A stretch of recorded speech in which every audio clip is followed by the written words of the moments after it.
Welcome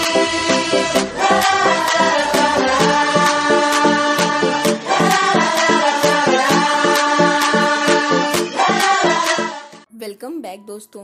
तो कैसे हो आप सब। तो दोस्तों आज हम बात करने वाले हैं हल्क की ट्रायलॉजी के बारे में। जी हाँ, आपने बिल्कुल सही सुना है, हल्क की ट्रायलॉजी के बारे में। तो अगर आपको नहीं पता तो मैं आपको बता देता हूँ कि केविन फाइगी ने खुद ही बात बताई है कि वो हल्क की ट्रायलॉजी को हमें दिखा रहे हैं with the help of 3 movies, जो कि थी Thor Ragnarok, Avengers infinity war और अब अवेंजर्स 4। तो अब मैं आपको इनके बारे में एक्सप्लेन करूंगा और मैं आपको बताऊंगा कि कैसे ये हल्क की स्टोरी के साथ कनेक्ट होते हैं।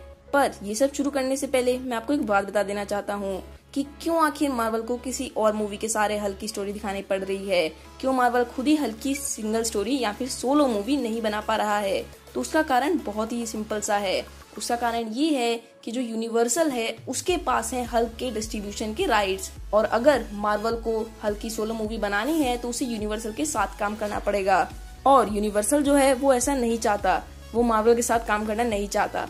पता नहीं क्यों। कुछ लोग कहते हैं कि इसका कारण ये है कि जो हल्क की मूवी बनाई थी उन्होंने 2003 में, वो एक मैसिव फ्लॉप गई थी, और उसके बाद जो 2008 में आई थी वो भी उतने अच्छे से कमाल नहीं कर पाई थी। इसीलिए यूनिवर्सल मार्वल के साथ काम भी नहीं करना चाहता और उनको उनके राइट्स भी वापस नहीं कर रहा डिस्ट्रीब्यूशन वाले।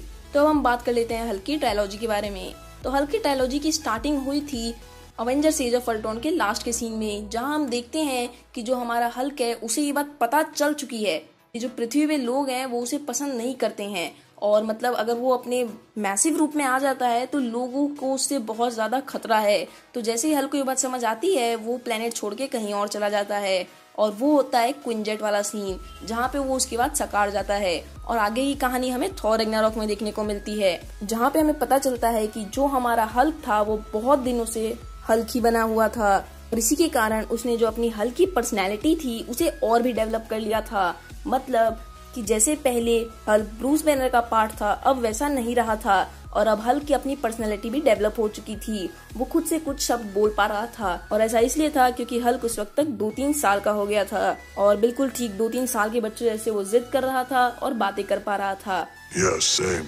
Hulk like fire, Thor like water.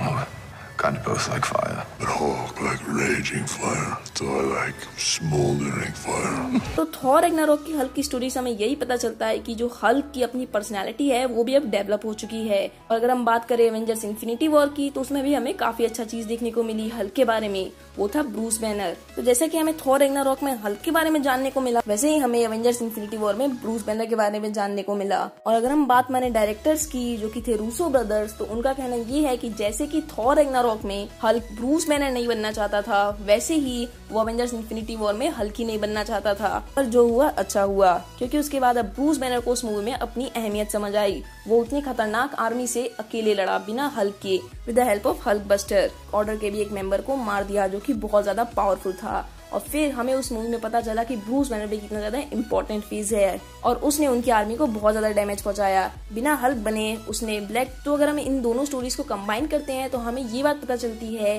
कि थॉर रैग्नारोक में हमें ये दिखाया गया कि हल्क कितना ज्यादा जरूरी है, और हमें अवेंजर्स इन्फिनिटी वॉर में ये दिखाया गया कि ब्रूस बैनर कितना ज्यादा जरूरी है। तो ये तो होगी तो उसके फर्स्ट और सेकंड पार्ट जो कि मार्वल ने खुद ही बताए हैं, और अवेंजर्स 4 में हमें उसका थर्ड पार्ट देखने को मिलेगा, जिसमें होगा ये कि ब्रूस बैनर और हल्क मिल के एक पर्सनैलिटी बनेंगे, जिसमें दोनों का थोड़ा थोड़ा हिस्सा होगा, जिसे प्रोफेसर हल्क कहेंगे। तो ये थे रूमर्स प्रोफेसर हल्क के, जिसे स्टोरी के साथ कनेक्ट किया जा सकता है। और ये सही भी है क्योंकि थॉर रैग्नारोक में हमें हल्क देखने को मिला, अवेंजर्स इन्फिनिटी वॉर में ब्रूस बैनर, और अवेंजर्स 4 में दोनों देखने को मिलेंगे। और फिर हमें हल्क की पावर्स और ब्रूस बैनर का दिमाग एक साथ देखने को मिलेगा।